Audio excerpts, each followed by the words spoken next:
හොය යාළුවා, මගේ හීනේ හැබෙවුණා.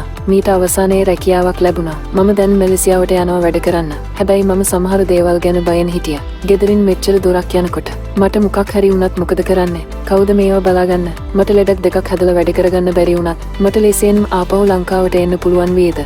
හැබැයි දැන් ඒ ගැන වද වෙන්න ඕනේ නැහැ. මොකද මම ළඟ iCare SIM card එක තියෙනවා. රන්ගෙට තහේ කියවන සුළු මුදලකට මීට 100 ගබ දක්වා අසීමිත data, අසීමිත hotspot hotspot. දවසකට වෙනද තන 100 ඇමතුම වගේම normal starter pack එකකුත් ලැබෙනවා. ඉතින් මට දැනෙන්නේ මම ගෙදර ඉන්නවා වගේමයි.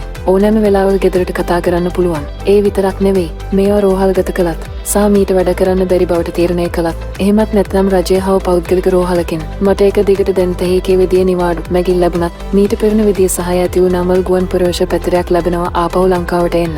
මට මොනවා වුණත් මේවා අපේ රටට නමලම ගෙනත් දෙනවා. මේ හැමදාම ලැබෙන්නේ iCare පරගීම සැලසමින්.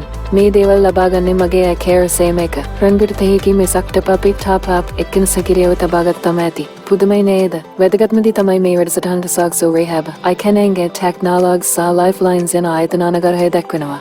ලෝකේ පළමු වතාවට තමයි එක සෑම එක්කෙන මේ වගේ ආරක්ෂාවක් ලැබෙන්නේ. ඉතින් පිරිමිද වෙන්න එපා. මේ හැමවර පුරසදයක්ම ලබාගන්න ඉක්මනටම ඔබ iCare පරගීම සැලසුම් ලබාගන්න. ඔබ හම්පතන්ට අපිව සම්බන්ධ කරගන්න කියන්නේ WhatsApp 011120 හොය. හෝ විදියත් Apple helpdesk.lifelines.com.my. හොඳම රැකවරණය ඔබ නිවසේ ළඟදීම. Lifelines